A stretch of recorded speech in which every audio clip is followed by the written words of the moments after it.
want to have sex with me. It's 100% natural for me to want to have sex with you. But I'm not saying, Michael, if you don't have sex with me in a week, I'm out. There was never a time limit of when to do this. The time limit was the honeymoon. Well, the time limit is that we have 7 weeks to make a marriage work. That's just not where my head is at. I came into this with the most genuine intentions. Hey guys, and welcome back to Little Black Book. You already know what time it is. If you're new to the channel, make sure you like, share, subscribe, click on the bell button for the notification of the uploads, baby. Listen, if you're part of the Mineral Gang, you're a returnee to this channel, make sure you got your attire again now. Click down below, grab yourself something, and listen, come back to me. Yep, man. Listen, you ain't got the minerals, baby.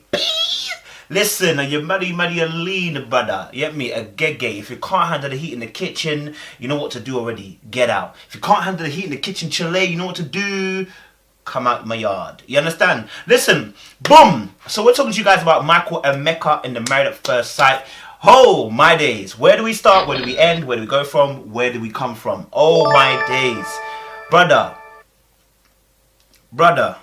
Okay, so first thing, let's start with the first thing. So they started off with packing, they were going to Panama, etc. And the first thing I saw was their jostle position over a situation where he was saying that, look, would you try Brussels sprouts? Are you scared of heights? Not scared of heights. I just don't like the idea of being non-secure on the ground. Sounds like you're scared of heights. Nah, I like roller coasters, so I'm not scared of heights. Zip line. Zip line, not so much. I love zip lining. Then I will be there to support you from the ground. Tell me something that you want to do that you feel like I wouldn't want to do. Eat Brussels sprouts and calamari. I'll do both. So, like, he didn't want to zip line. He said, "Oh, I want to support you from the ground up." And so basically, what she was doing, she was challenging him to do the zip line. And he said, "Well, if you do it, if I got to do it, then you know you got to eat the calamari and the Brussels sprouts." And she said, "Yeah, I'm gonna do it. I'm gonna do it."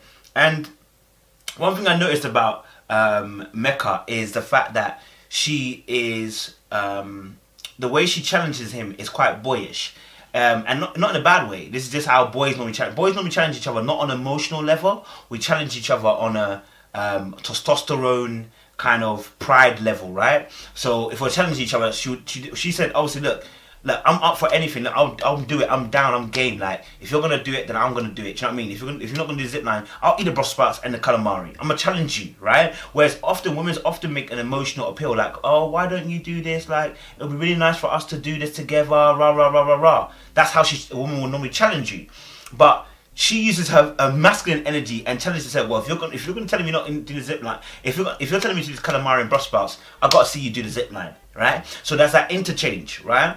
That kind of, I call it masculine energy. I won't say she's being masculine. I'm just saying she's using that masculine energy to get him to respond. Certain men respond to this. Certain men don't respond to this. Do you understand?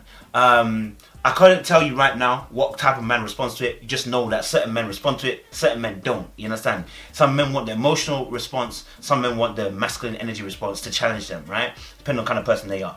So when I spotted that from her, I was like, okay, that's how she kind of challenges people. And I guess that comes from a place of the fact that, you know, being a younger, she's literally become a sister, a friend, a mother, a godmother. Like, she's always been in a place of power and control. And I said this to you when we started. I said, I don't know how best this will work, just because of the fact that when you've been in control, it's hard to relinquish being in a place of control. It's hard to relinquish. It is very difficult to stop doing that because you're used to having that power and control and autonomy to do what you want to do. To now being in a place where you're having to let someone else lead, it is so difficult. Him also as well, his understanding of leadership may be slightly different also in the terms of the traditional male, if you want to call it that, because he's grown around women, right? And strong-willed women, not just any woman, strong-willed women. So he will understand the emotional aspects of things, understand, how to communicate in some shape or form as well, and understand the female mind, right? To a certain degree, because he's been around women. That's natural. But his leadership style may be slightly different. And like I said, once this is going to be the mishmash between the two of them, because there's no father figure in her home, no father figure in his home. They got to mishmash and find their own way in terms of what leadership is and what submission is, right? And how that works in their relationship in terms of who submits at what point and who leads at what point. Because it's not just one way. It's not I lead all the time. There are times where you have to submit and say, look, you take charge here because I don't know what the frick I'm doing. You know what I'm saying? That's how a good relationship works. So that was my only issue that I had at the beginning with them two, that I was like scared that something can go wrong. What I would say is that it seems like he's a very respectful person. Not ready for this. There's literally nobody else. You have to. I'm not ready. It's now or never. You're right. It is now or never. This is very strange. Tonight It seems like, on camera anyway, because he has been accused of being on camera a certain way. And the reason why I said that is because when I go back through the episodes, the very first episode, when he got married, he made a joke about, can I kiss, he said a joke to the family saying, can I kiss your daughter? You know what I'm saying, and I saw that respectfulness. Even on the couch, he gave her a bit of space and separation. I did mention that the fact that he mentioned about her age, and he made something of it, that there could be an issue in terms of age and how he sees maturity, because sometimes we attach age to maturity. So fast forward now, I know they made a little joke. I think he made a joke about taking off the dress, and he wants to respect her again, about that as well. So I can see there's a respectful side of him so far when it comes to the cameras. I'm going to say that again because he has been accused of being a certain way on camera and different off camera. Okay, so that's what happened on that particular aspect, right? So I can see that he seems like a respectful person, right? There was some good banter there. They were before they were going to bed and stuff like that, and I think he just when she said she's going to bed, it did look like he leaned in for something. I'm not saying like sex or anything, but maybe a kiss or whatever. It looked like that, and then she was going to bed, and it looked like his face was disappointed. I don't know if they did that on purpose, just to kind of make us set us up for the particular storyline they're going to give us, but that could be something to look into, right? And you know what, when I watched it again, I was just like, okay, at first I watched it and I was like, it's the way that, again, remember I said to you about, I think this is a big lesson for all of us when it comes to relationships. Delivery is 100% needed, yeah? And it's the way that she mentioned about the fact that he was ordering breakfast, and that he really wants breakfast. Like, look, he said he loves breakfast, but it's almost as if like you're saying like, almost, I don't want to say insulting, but the way you came at it about the breakfast situation, it's as if like one can't like breakfast. Almost as if like, when let's put it this way, when like someone's fat and you see them in McDonald's and you kind of say like, you're in McDonald's. It's almost like that kind of statement, the way you say it in that tone, that she kind of said about the breakfast thing. Like, and I was just like, ooh-wee. Okay, are you doing a mum thing right now? Because that's how you're almost kind of leading it. Like the way you're saying it, it's almost like when you're a parent and you're not agreeing with certain actions. But instead of the English muffin, may I have white bread? So our very first morning as a married couple, it's gonna be awkward no matter what. But it's like early in the morning and I barely open my eyes and he's already on the phone ordering breakfast. And then for the second order, I'm gonna do... That's how it kind of looked a little bit. I may be reading too much into it. She ended up eating breakfast anyway, so she was enjoying. It's just the way that she said it in a little cut scene where she's talking about, he really liked breakfast, and I was like, ooh, okay. I don't know, maybe I'm reading too much into it, you know what I'm saying? Comment down below, let me know, maybe I'm reading too much into that. So I think that's going to be the key thing for both of them, which is going to be, how do we deliver a message so that we're not killing each other? Now, she obviously went to the family as well, and not even just that, listen, evaporated milk is A1. I have evaporated milk all the time, you're dumb. Listen, evaporated milk with water with the cornflakes and cream crackers, you don't know life, man. You don't know life, brother. She said something which was very interesting. She said, obviously, she wouldn't try new foods, right? And this is linking back to what I said about the challenge. I said about when they were packing for their holiday, that he challenged her to eat the calamari and the Brussels sprouts, right? She said obviously she's not a big fan on trying new foods. She likes what she likes. And the reason why I picked up on that is because you know, it goes beyond just not trying new foods. Why don't you like trying new foods? And you'll find that there's a systematic reason why. Oftentimes we do things like that. We don't like trying new things, doing new things. I personally don't like doing new places because I don't like getting lost anywhere, especially if it's holidays. I don't like it because I don't want to get lost. Do you know what I'm saying? If I'm with somebody. But, yeah, so the truth is like, so when she loves in new foods, she don't like trying out new foods. One thing about me, I don't really try new foods. So you're willing to marry a whole stranger but not try new food? It sounds like that's a safety. That's her comfort. That's her safety zone. Yeah, food that is consistent, safety zone. In my life, the food is consistent. I don't need to change it because when I change it, there's an inconsistency, and that causes me stress. Do you get it? So there are things in our life where we do certain things which are control measures to make us feel safe. So when she says I don't try new food, it's like, why wouldn't you try new foods? Like, you know what I mean?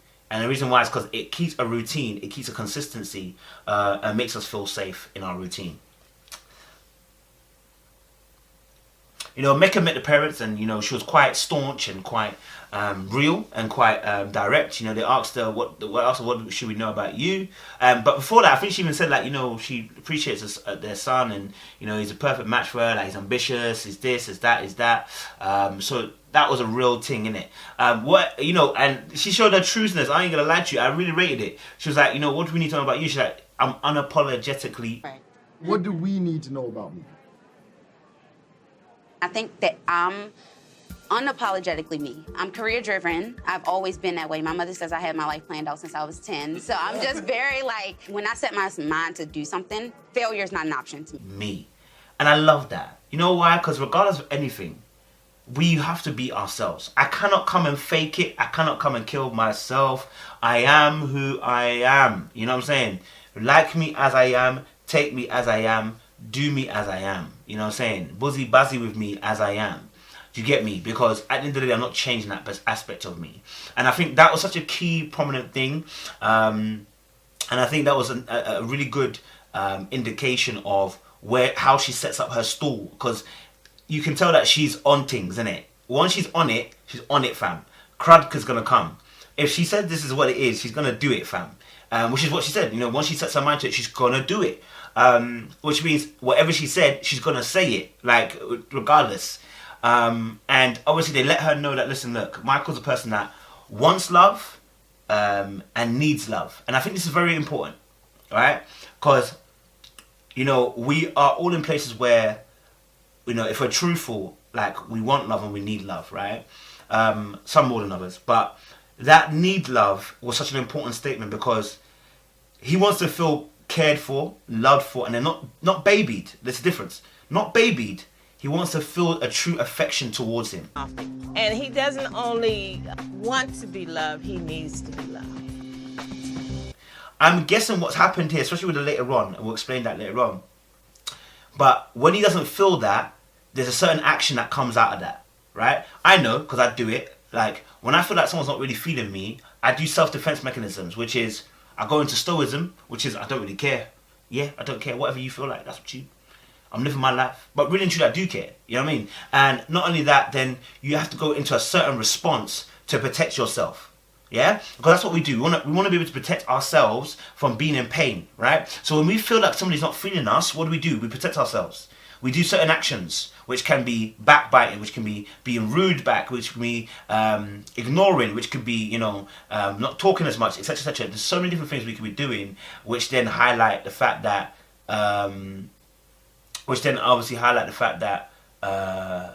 you know, you're defending yourself, you know, and making sure that you don't get hurt by the other individual, right? You know, so he doesn't need someone to push.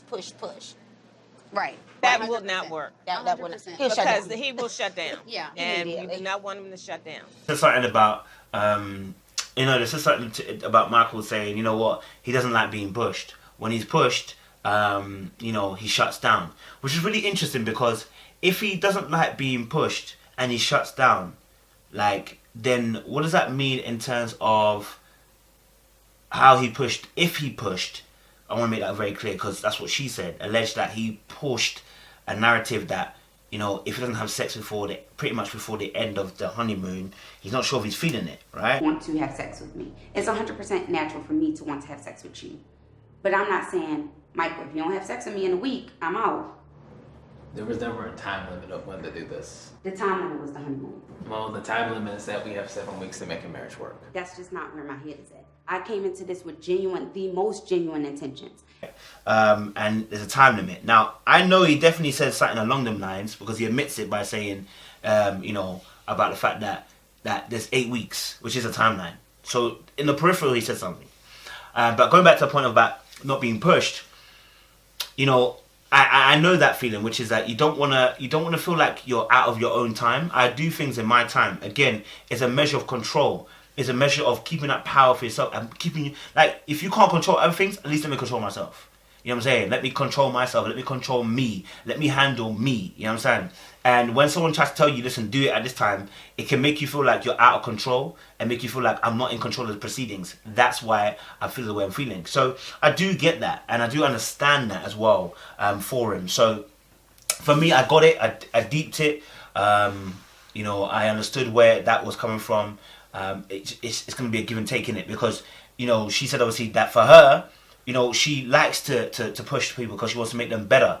Is a huge concern for me because I have been known to like push people, but like to push people to be better because. Now, again, that's the mum in her, because that's a mum aspect. That constant wanting to review and help people to grow often comes from parenthood. When you've become a parent, you have this natural instinct to want to improve things because you're a parent, and because she's had to be that mother in, you know, the lives of her siblings and her own family. That's also something that's working. You know, you try to fix everything. That's going to be an issue for both of them because her trying to fix everything is going to push him, and he's going to get annoyed, right? That's the truth, honest truth. Michael obviously admits that, you know what, when he went to meet the family, that, you know, he appreciated the fact there's a black presence there because he understands, and the black presence he means the females, because obviously he's come from a place like that as well, so he can appreciate the impact that women have had on his life and appreciate other black women. I think the question that got really got people were heated about was a cheating particular one. Have you cheated, and etc, etc. And you know what, he said obviously he confessed to, you know, emotional cheating, and it made sense. Why? Because if he needs love and wants love, he is an emotional person, right? Not an emotional person. I shouldn't say that because it just sounds mad. We all need love, but I got that impression from that statement that this guy wants the care and the duty of care, and when you don't show it to him, he's gonna go outwardly. You ever cheated before? It wasn't intentional. It just led to situations that I shouldn't have been in to begin with. Mike admitted. Do you know what I mean? Because he doesn't have any responses, right? I'm not saying he does that every single time. I'm just saying I understand where the responses come from to cheat emotionally and not physically. Because it's not a physical thing that he needs. He needs emotional love and care. He needs to know that you care. He needs to know that you love him. He needs to know that you want him. You know what I'm saying? Desire him. And because of that, and maybe we didn't get that in a relationship or whatever, he might have felt that way, he emotionally stepped out in his previous relationship, per se. So I understood that, and I understood that, and I said, it will repeat itself if Meka doesn't give him what he needs. It's just the truth. You know what I'm saying? And vice versa, you know? And vice versa, because she also has emotional needs. Don't let her cover up her staunchness and strongness, and a black female who is strong with that she hasn't got emotions. She's got plenty of emotions, and she will feel it. Because eventually she'll run down. She cannot be a mum in this relationship. It will eventually run itself into the ground. If we did get into an argument or disagreement and you shut down, how would you handle that? I mean, I don't think at this point that's something that's kind of I would have to deal with, honestly. I mean, that's a very good variation of my past, but like I'm more likely to have a direct conversation with you. Michael mentioned when they met up, himself and Meka, that, you know what, he's learned from that, and when they have conversation, you know, he doesn't just shut down now. He's learned from that particular prospect. He's grown from that. You know, he will have a conversation. And Meka says, obviously, look, promise me that kind of thing, that, you know what, you are going to, whenever we have a disagreement, you're not going to shut down, you have a conversation. Do you get me? Remember, she's made that promise. So that conversation piece needs to be had, yeah? Whenever they get into a situation, he's promised now, he needs to have that conversational piece. So that's very important because it sets us up for the very end again, listening to that. So the main thing that I picked up here, I think, on this particular debacle that was happening is, first of all, obviously something happened on the plane, yeah? Instantly we see that because Michael's trailing behind his wife. He's not in any physical proximity towards his wife, right? So that was instant. Glasses are on, instant. Backpack, holding backpack. Unable to really show the, trying to do a toast. Like everything was just separate, right? Physically. So the way that he deals with emotion is to detach himself. When the things are getting tough, he naturally detaches himself. He's passively aggressive. Look, I know because I'm there. I know the signs of passive aggressiveness because I'm one of them. Like, instead of just like, don't like confrontation, yeah. So you deal with it by being passively aggressive, ignoring you, short, sharp answers. Suddenly, you distance yourself physically. All the things to kind of show the person that you're pissed off, rather than just actually confronting the person, saying, "Listen, look, this is stressing me out, and this has actually frustrated me a lot. You've really annoyed me about the situation." And that's the big thing there. So when they obviously get to the hotel room, and he walks by her, and they have the conversation about the situation about him. She said, obviously, he said basically that Most genuine intentions. You said, if I don't have sex with you by the honeymoon, you don't know if you want to be in this marriage. Can you admit that on camera, that you said that? Off camera. You never said that. Look, he's put a time limit on sex, saying, that if they don't have sex for the honeymoon, then, he's not sure how he's feeling, etc., etc., etc., right? What we call emotional blackmail. But, she alludes to the fact that you already said to my family and everything else that, sex is, are not a big issue, you'll move at my pace and my time, etc., etc., etc. And, I mean, if he really said those words exactly as that was said, then we've got a problem, yeah? Because, first and foremost, this thing can't be rushed, sex. But two, you know what, like, you can, and she said obviously as well, it is natural for me want to have sex with you and you to have sex want to have sex with me, but there shouldn't be a time limit upon it. And absolutely right, there shouldn't be a time limit upon it. You can express your desire. Say, listen, look, I would really love for us to have sex and whatever. If you want to be real, that you can. But to express the desire by saying, look, if we're not having sex by this point in time, I'm not sure how it's feeling, is an issue, because sex in itself is something that is, it's not something that you have a rights over, right? Because it's someone else's body, yeah? Although the Bible says, your body, the wife's body is yours and your body is hers, you know what I'm saying? It doesn't mean you can rape me. It doesn't mean that you're entitled to my body in a marriage. Like, do you know what I'm saying? Like, does not mean that at all. So you have to kind of deep that and just be kind of like, okay, cool. This is my, I just like, I'm really feeling you, and, you can kind of drop in there. Maybe, I'm kind of feeling, I can't wait for us to, kick it. You know what I mean? Like, you can drop that, but you can't be saying, my guy. Like, honestly, you cannot. Honestly, you cannot say those lines. You cannot say, if you don't have sex by this time, da da da da. Do you know what I'm saying? This is not my opinion. These are the things that you said to me. Okay. Neither one of us really wanted to start our honeymoons off this way. So, I think it's best that I give you the room for the night. I can understand there's a desire, and I can understand if you feel like it's not progressing quickly enough. But to say that by this time, it's like, fam, you're only a few days in, cuz, do you know what I'm saying? Like, so to drop it like that and so bluntly sounds mad. You understand? If he said it exactly like that. Now, obviously, just kind of watching the two of them, does it seem, she mentioned about the fact that, you're a different person on camera than you're off camera. And I'm inclined to agree with her. Here's why.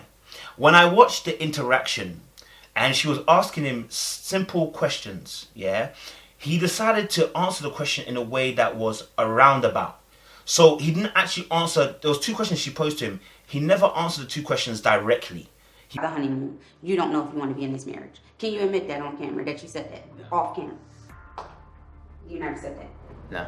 You never said that. Even on the plane when we talked about it and I called you out, you said it, but that's not what you meant. Did you say that on the plane?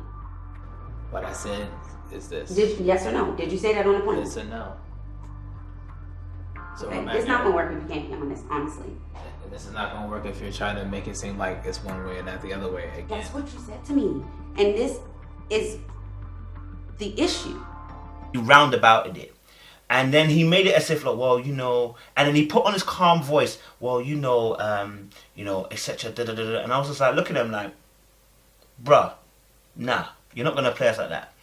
The way the tone came out and the way that he tried to play it as if she was being angry black woman, I knew straight away that this wasn't right. Because this scenario, yeah, she asked you direct question, did you say it or not? Yeah, and it got to a point where he said, nah, I didn't say it. Like, and she was like, oh my God, like, so, like, what were we saying on the train? And I'm not saying he said it those direct words, but he admitted by saying, look, you know, there is a time limit here, which is the 8 weeks. So that alludes to the fact that you probably did say something along those lines. I think for me, I think there is another issue, which is that whether Meka finds him attractive, right? But, I mean, the way that it seems that she's trying. So I don't know, I've not necessarily seen that. She hasn't seen him to be attractive. They haven't, I don't think have they kissed yet? They were kissing on the wedding day, so I don't get it. Yeah, no, there seems to be an attraction because they were kissing on the wedding day, and the fact that she made the point that, you know what, it's natural for me want to have sex with you and you to have sex with me, but I think she's just taking her time. She wants to get to know the brother. She's new to this as well. Like, do you know what I mean? Like, don't just rush into something. Do you feel what I'm saying? But it seems that potentially Michael has two sides, one on the camera and one off the camera, and you know this could be a major issue. In fact, it is a major issue.